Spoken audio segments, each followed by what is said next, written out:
نمل: ویسے آپ میری پرنسپل سے بھی تو بات کر سکتی تھی، ہے نا؟ اسے ابھی خیال آیا۔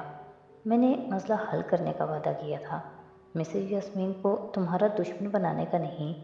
حنین کے لب او میں گول ہوئے، پھر مسکرا دی۔ تھینکس۔ تمہارے فارس ماموں کا آج شام تمہاری طرف آنا ہوگا، وہ عموماً ویکینڈز پہ آتے ہیں نا۔ مجھے ان سے کچھ بات کرنی تھی، اسی لیے سوچا ملاقات ہو جائے تو اچھا ہے۔ حنین نے بری طرح چونک کر اسے دیکھا۔ وہ پرسکون سی ڈرائیو کر رہی تھی۔ وہ شام میں آئیں گے، کہا تو تھا۔ آپ تھوڑا سا گھر چل کر ویٹ کر لیں گی نا؟ شور۔ حنین سامنے ونڈ اسکرین کے پار دیکھنے لگی، انگلیاں بھی مروڑتی رہی۔ پھر ذرا کی ذرا زمر کو دیکھا۔ یہاں روک دیں، پودینہ لے لوں میں؟ پودینہ کیوں؟ وہ مارکیٹ کے قریب کار لے گئی۔ جب چٹنی بناؤں گی تو امی کو لازمی پکوڑے بنانے پڑیں گے، سمجھا کریں نا۔ وہ سبزی کی دکان کی طرف آئی اور ذرا اوٹ میں کھڑی ہوئی کہ دور پارکنگ میں موجود زمر اس کو نہ دیکھ پائے۔ جلدی سے موبائل پہ کال ملائی۔ ماموں، آپ اسی وقت ہمارے گھر آ سکتے ہیں؟ نہیں، وہ مصروف تھا۔ حنین نے فون کان سے ہٹا کر اسے گھورا۔ امی پکوڑے بنا رہی ہیں، میں ڈائٹنگ پہ ہوں۔ اف، پھپھو آئی ہوئی ہیں، ان کو کوئی ضروری بات کرنی ہے۔ آپ نے نہیں آنا تو نہ آئیں، میں کہہ دیتی ہوں کہ وہ آپ سے فون پہ ہی بات کر لیں۔ وہ جل کر بولی۔ امید تھی کہ اب وہ فوراً حامی بھر لے گا، مگر شور۔ ان کے پاس میرا نمبر ہے، اب میں کام کر لوں؟ نہیں نہیں، ایک منٹ رکیں، وہ گھبرا کر بولی۔ میں نے پھپھو سے کہا ہے کہ ان کا پیغام دے چکی ہوں اور آپ نے حامی بھر لی ہے۔ اب مجھے جھوٹا ثابت کرنا تو مرضی ہے آپ کی۔ بائے۔ جلدی سے فون بند کر دیا اور سبزی والے کو پیسے دینے لگی۔ شہرین نے دروازہ کھٹکھٹایا، پھر دھکیل دیا۔ شیرو کاؤچ پہ آڑا ترچھا لیٹا تھا، نگاہیں پھیر کر بگڑے تاثرات کے ساتھ اسے دیکھا جو چوکھٹ میں کھڑی تھی۔ باب کٹ، سنہری بال، چونچ کی طرح دونوں اطراف میں آگے کو آتے، آنکھوں میں ہمدردی تھی۔ مجھے افسوس ہے جو تمہارے ساتھ ہوا۔ بہت شکریہ، اس نے تلخی سے کہہ کر چہرہ پھیر لیا، پھر چونک کر واپس دیکھا۔ بھائی کو تو نہیں پتہ؟ میں بالکل بھی ان لوگوں میں سے نہیں ہوں جو کسی کی پشت پہ اس کی شکایت لگاتے ہیں۔ مسز کردار نے بتا دیا ہو تو وہ الگ بات ہے۔ ویسے، وہ انگلیاں بالوں میں اوپر سے نیچے لاتے ہوئے سوچ کر کہنے لگی، ان کو ایک دم کیسے پتہ چل گیا کہ ڈرگ تمہارے کمرے میں ہی ہوں گی؟ لو، ممیوں کے لیے چہرے پڑھنا کیا مشکل ہے؟ تمہارا چہرہ تو آتے ساتھ ہی پڑھ چکی تھیں کئی دفعہ۔ میں تو یہ سوچ کر حیران ہوں کہ وہ ٹھیک بیٹھی تھی اسٹڈی میں، پھر اچانک وہ ذرا وقفہ دیا۔ تمہارے دوست کے جاتے ہی ان کو کیا ہو گیا؟ نوشیروان نے چونک کر اسے دیکھا۔ شادی کے جاتے ہی؟ ہاں، وہی تمہارا دوست، کافی دیر بیٹھا رہا ممی کے ساتھ، اچھی گپ شپ ہے اس کی تمہاری امی سے۔ وہاں بھی تمہارا ذکر ہوتا رہتا ہے۔ ممی کا تو آنے کا پروگرام بھی نہیں تھا۔ یہ تو ہم شام کی چائے پی رہے تھے جب ممی کو کوئی میسج آیا، شاید اسی کا تھا، تو انہوں نے فوراً آنے کا پلان بنا لیا۔ شاید کوئی ضروری بات ہوگی جسے ممی کو مطلع کرنا ضروری ہوگا۔ بہت سمجھنے والے انداز میں سر ہلاتی وہ واپس پلٹی، پھر ذرا سی گردن موڑ کر اسے دیکھا، آنکھیں سکیڑ کر کافی ہمدردی سے۔ شیرو، تمہیں نہیں لگتا کہ تمہیں اپنے جیسوں سے دوستی کرنی چاہیے؟ کہاں تم، کہاں وہ، اور باہر چلی گئی۔ نوشیروان الجھا الجھا سا اسے جاتے دیکھتا رہا، پھر ایک دم اٹھا۔ شہرین نے کچن سے جھانک کر دیکھا، وہ ممی کے کمرے کی طرف جا رہا تھا۔ وہ پرسکون سا مسکرا دی۔ شیرو کے دوست کا داخلہ تو اس گھر میں بند ہوا کہ ہوا۔ نوشیروان اندر آیا۔ جواہرات باتھ روم میں تھی، موبائل بیڈ سائڈ ٹیبل پہ پڑا تھا۔ اس نے احتیاط سے باتھ روم کے دروازے کو دیکھتے موبائل اٹھایا۔ شادی کے نام سے اکا دکا پیغام تھے۔ وہ سر جھٹکتا فون رکھنے لگا، پھر کسی خیال کے تحت رکا۔ باتھ روم کا دروازہ اب بھی بند تھا۔ وہ فون ہاتھ میں لیے چمکتی اسکرین پہ چند بٹن اور دبانے لگا۔ جی میل کھولی، جواہرات کی میل سامنے تھی۔ ذرا سا صفحہ اوپر کیا، اور یہ رہا شادی کی میز کا تھریڈ، اوپر نیچے تمام گفتگو گویا مکالمہ تھا۔ شیرو کیا کر رہا ہے آج کل؟ ڈرگ تو نہیں لے رہا؟ کس سے دوستی ہے؟ ڈرگس تو نہیں لے رہا؟ پڑھائی کیسی جا رہی ہے؟ ڈرگس تو نہیں لے رہا؟ جواہرات کے طویل سوال اور شادی کے مختصر جواب، مگر جواب بہرحال جواب ہوتے ہیں۔ جیسے جیسے پرانے پیغام کھلتے گئے اس کا سارا خون سمٹ کر چہرے پہ آتا گیا، لب بھینج کے وہ تولیے سے بال تھپتھپاتی باہر نکلی تو ٹھٹک کر رہ گئی۔ شیرو کا لال ببو کا چہرہ موبائل کی لائٹ میں دہک رہا تھا۔ وہ تولیہ پھینک کر قریب آئی، نرمی سے اسے پکارا، کیا دیکھ رہے ہو؟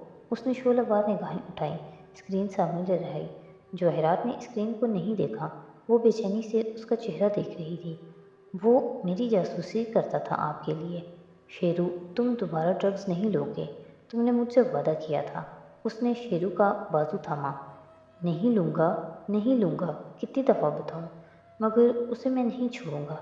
موبائل بیڈ پہ پھینکا اور بازو غصے سے چھڑاتا باہر نکل گیا۔ جواہرات نے فوراً فون اٹھایا اور شادی کا نمبر نکالا، کال بٹن پہ ہاتھ رکھا، پھر رک گئی۔ وہ ڈرگس نہیں لے گا، یہ تسلی تھی تو دوستوں کے آپس کے معاملے میں اسے پڑھنے کی کیا ضرورت تھی؟ شانے ذرا اچکا کر اس نے فون پر ڈال دیا۔ گرما گرم پکوڑوں کی مہک سارے میں پھیلی تھی۔ سمر اپنے مخصوص صوفے پہ بیٹھی تھی، سیم اس کے پیروں کے قریب کارپیٹ پہ بلاکس توڑ رہا تھا۔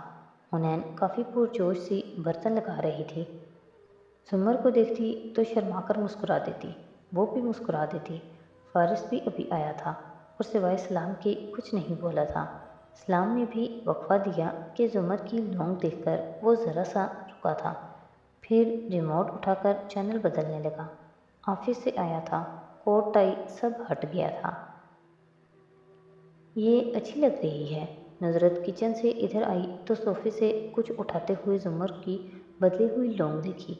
حنین نے ذرا بلند آواز میں تبصرہ کرتے پلیٹیں لگائیں، یہ پھپھو کو ان کی کسی پرانی اسٹوڈنٹ نے گفٹ کی ہے، ساتھ میں ایک نوٹ بھی تھا، میں نے بھی پڑھا وہ نوٹ۔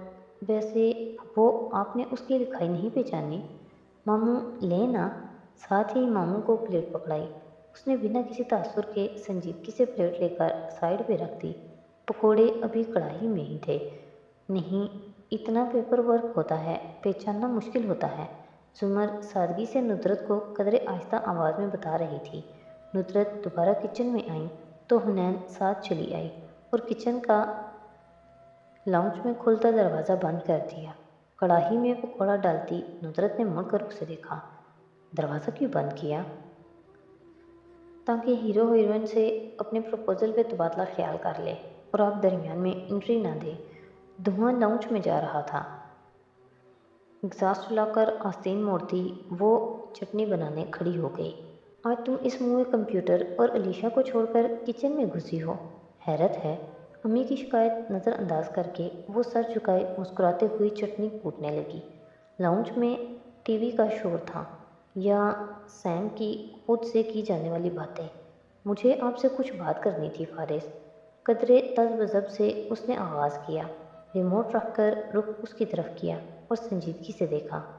کس سلسلے میں؟ ایک کیس کے سلسلے میں۔ وہ ذرا چونکا، اس نے سمجھا تھا شاید یہ کوئی اور معاملہ تھا۔ آپ کو تو پتہ ہے، بعض دفعہ ایک وکیل استغاثہ ہوتا ہے اور جج ایسا فیصلہ سنا دیتا ہے جو دوسرے فریق کے لیے خوشگوار نہیں ہوتا۔ رک رک کر الفاظ ادا کیے۔ فارس نے سر ہلا کر ساری بات ڈیکوڈ کی۔ یعنی آپ کی وجہ سے کسی کو سزا ہو جاتی ہے؟ پھر وہ ذرا دیر کو چپ ہوئی۔ میرے ایک کیس کا فیصلہ اسی طرح ہوا تھا، مجرم کا بھائی اس سے خوش نہیں تھا اور وہ اس کا اظہار بھی کر چکا ہے۔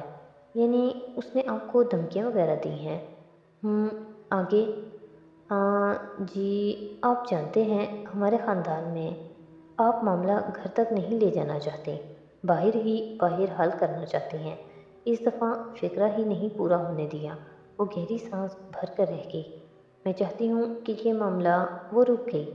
بات لپیٹ کر کرنے کا فائدہ نہ تھا۔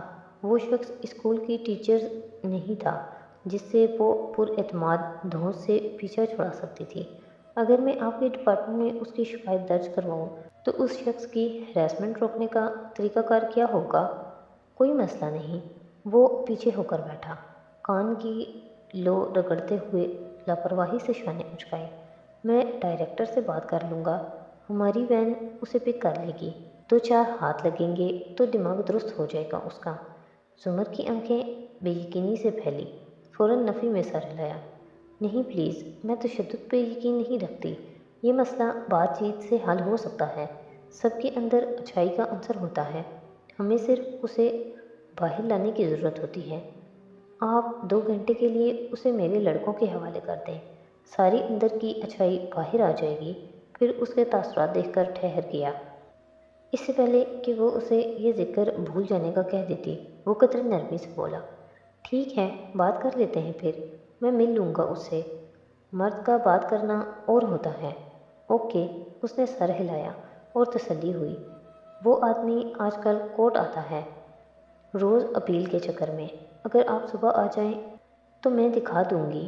شور قدرے ٹھہر کر غور سے اس کا چہرہ دیکھا۔ کوئی اور مسئلہ؟ نہیں، بس یہی تھا، تھینکس۔ وہ ہلکا سا مسکرائی۔ فارس نے گھڑی دیکھی اور آواز دی، حنین، لا رہی ہو یا میں جاؤں؟ نہیں لا رہی، آپ جائیں۔ وہ ڈش اٹھا کر آتی ہوئی بڑے موڈ میں بولی۔ آج وہ بہت پرجوش نظر آ رہی تھی۔ پکوڑے ختم ہو گئے، زمر چلی گئی۔ امی نماز پڑھنے کمرے میں گئیں تو فارس ان کے پاس چلا گیا۔ اب حنین تھی اور آن لائن ہوئی علیشا۔ میرا مسئلہ حل ہو گیا، اس نے چہکتے ہوئے اطلاع دی۔ علیشا عادتاً ہنسی۔ ہمت کی یا زیادہ ہمت والا ڈھونڈا؟ زیادہ ہمت والی کو ڈھونڈ کر کچھ ہمت کر لی، پھر خیال آنے پہ سیل فون اٹھا کر دکھایا۔ یہ دیکھو، مجھے گفٹ ملا۔ واؤ، برانڈ نیو۔ وہ بھی پرجوش سے آگے ہو کر دیکھنے لگی۔ ہاں، اور بھی بہت کچھ ہے۔ ایک امیر سے انکل ہیں ہمارے احباب میں۔ وہ کالر جھاڑ کر بولی۔ واقعی؟ وہ کون ہیں؟ میرے انکل کے انکل۔ یہ پیچیدہ رشتہ داریاں تم نہیں سمجھو گی۔ اچھا مجھے ایک بات بتاؤ، تم نے جیولرز والی گیم میں لینڈ لائن فون کی گھنٹی؟ یہ وہ بدمزہ ہوئی، آگے بڑھ کر نمبر دیکھا۔ بڑے ابا کے گھر سے تھا۔ دوسری گھنٹی پہ فون خاموش ہو گیا۔ امی نے اندر سے اٹھا لیا ہوگا۔ وہ مطمئن ہو کر بات کرنے لگی، پھر ایک دم رکی۔ جلدی سے علیشا کو بائے کہا اور آہستہ سے ریسیور اٹھا کر کان سے لگایا۔ حسب توقع بڑی امی ہی تھیں۔ وہ چمکتی ہوئی آنکھوں کے ساتھ سننے لگی۔ میں نے تو پہلے ہی بتا دیا تھا، زمر نہیں مانے گی، اس نے تو صاف انکار کر دیا ہے۔ مگر میں خود بات کر کے دیکھوں، شاید ندرت کو اب بھی آس تھی۔ بھئی جب اس نے انکار کر دیا تو کیا گنجائش رہ گئی؟ دیکھو، برا نہ ماننا، مگر وہ اسے جانتی ہے۔ اس کا کہنا ہے کہ وہ مزاج کا بہت سخت اور غصے والا ہے، وائلڈ سا۔ اس کے ساتھ کیسے گزارا کرے گی وہ؟ حنین نے ریسیور رکھ دیا۔ اس کا چہرہ بالکل زرد پڑ گیا تھا۔ 12 بج گئے تھے اور سنڈریلا کی سواری جس پہ وہ اڑتی جا رہی تھی بدصورت قدوں میں بدل کر زمین بوس ہوئی تھی۔ وہ بے دم سی ہو کر وہیں بیٹھی رہی۔ ندرت کو عموماً ایکسٹینشن سے دوسرا فون اٹھائے جانے کا پتہ چل جاتا تھا کہ آواز ہلکی ہو جاتی، مگر آج نہیں چل سکا۔ انہوں نے بے بسی سے سامنے بیٹھے فارس کو دیکھا جو بغور ان کے تاثرات پڑھ رہا تھا، اور ریسیور کریڈل پہ ڈال دیا۔ انکار کر دیا؟ میں زمر سے خود بات کروں گی، وہ اس طرح کی بات نہیں کہہ سکتی۔ وہ کس طرح کی بات؟ کہہ دیں میں برا نہیں مانوں گا، یہی غصہ اور مزاج کی سختی، مگر تم اس بات کو انا کا مسئلہ نہ بنانا۔ مجھے ایک دفعہ مزید نہیں، کوئی ضرورت نہیں۔ انکار ہو گیا، بات ختم۔ فارس صرف ایک دفعہ مجھے، وہ نفی میں سر ہلاتا اٹھ کھڑا ہوا۔ آپا، بندہ عزت سے رشتہ مانگتا ہے اور عزت سے نہ ملے تو قصہ ختم۔ میں 10 سال کا تھا جب میرا باپ فوت ہوا تھا۔ عمر گزر چکی ہے رشتہ داروں کی سیاستیں دیکھتے دیکھتے۔ یہ سوتیلے کا لفظ تب آ کر ختم ہوا جب ہم نے ایک دوسرے کو سمجھنا شروع کیا، شاید 10-12 سال پہلے، ورنہ اس سے قبل وارث ہو آپ ہوں یا آپ لوگوں کے رشتہ دار، میں سب کے لیے دوسری بیوی سے ہونے والا سوتیلا بیٹا ہی تھا، اور آپ میں سے کوئی مجھے پسند نہیں کرتا تھا۔ میں یہ سب آپ کا دل دکھانے کے لیے نہیں کہہ رہا، ان باتوں کی اب کوئی اہمیت نہیں، بس اتنا بتانا ہے کہ میں آپ کے رشتہ داروں میں اگر شادی کرتا تو عزت سے کرتا، ورنہ نہیں، اس لیے اب دوبارہ ان سے بات مت کیجیے گا۔ ندرت نے آہستہ سے سر اس بات میں ہلایا، وہ اس کو سمجھ سکتی تھی